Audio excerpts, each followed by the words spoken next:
Hello बच्चों, इस video में हम प्रश्नावली 1.1 का क्वेश्चन नंबर 3 देखेंगे। इसमें देखो क्वेश्चन नंबर 3 में क्या करना है। अभाज्य गुणनखंड विधि द्वारा निम्नलिखित पूर्णांकों के एचसीएफ और एलसीएम ज्ञात कीजिए। आपको क्या ज्ञात करना है?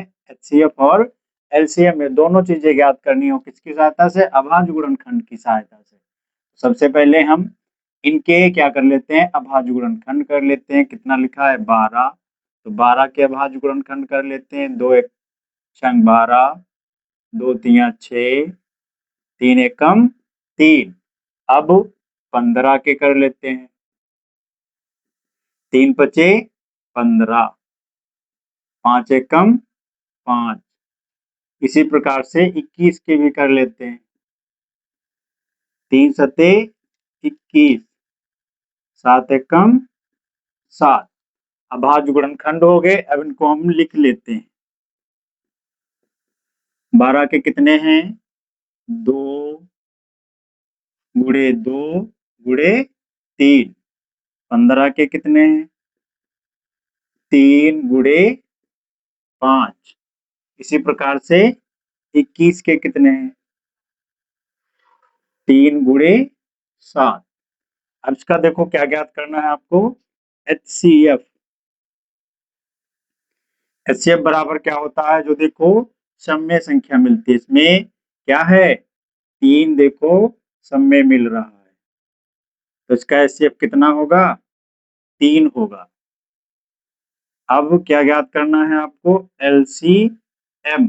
LCM देखो इसमें कितनी बार 2 है, तो यहाँ पर आप 2 बार 2 लिख लेंगे। फिर कितनी बार 3 है? 1 बार। फिर 5 भी 1 बार है।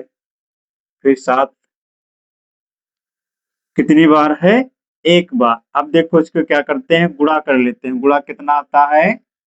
इसका गुणा होगा आपका 420।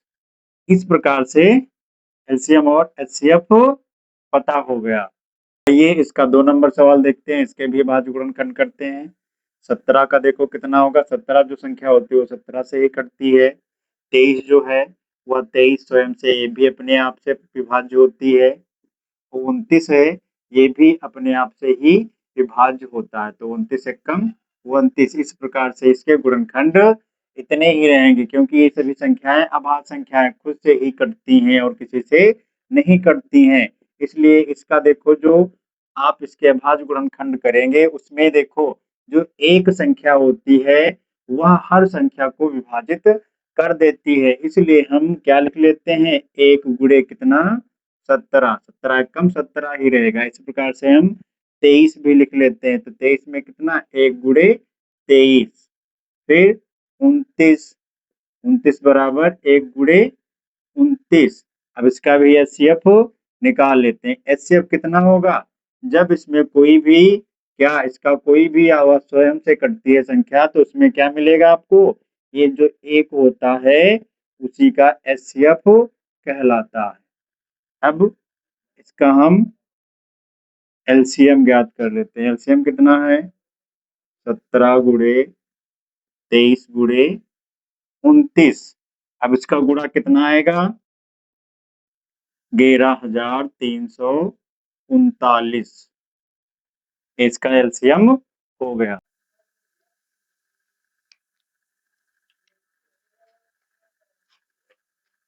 तीन नंबर देखते हैं सवाल। देखो कितना लिखा है? 8, 9 और 25 का। इसमें आपको एचसीएफ और एलसीएम ज्ञात करना। तो सबसे पहले 8 के अभाज्य गुणनखंड कर लेते हैं। 2 चक्कू 8, 2 दूना 4, 2 एकम 2। इस प्रकार से 9 के 3 तिया 9, 3 एकम 3। 25 के निकालते हैं। 25 देखो कितने से कटेगा? 5 से। पचम 25, 5 एकम 5। 8 के गुणनखंड लिख लेते हैं। कितने हैं? 2 गुणे 2 गुणे 2। 9 के कितने हैं? 3 गुणे 3। 25 के कितने हैं? 5 गुणे 5। ये देखो इसके क्या आगे अभाज्य गुणनखंड आ गए। इसमें आपको क्या ज्ञात करना है, HCF सबसे पहले ज्ञात करना है। तो HCF क्या होगा, जो देखो इसमें उभयनिष्ठ गुणनखंड कोई मिल रहा है, नहीं मिल रहा है। इसमें कोई उभयनिष्ठ गुणनखंड नहीं मिलता है, उसका HCF सदैव एक ही रहता है। इसी प्रकार से LCM आप निकाल लेते हैं इसका। LCM कितना होगा, 2 कितनी बार लिखा है, 3 बार। फिर 3 कितनी बार है, 2 बार। फिर 5 कितनी बार है, ये भी 2 बार है। अब इसका देखो गुणा करेंगे तो गुणा कितना आएगा, 1800।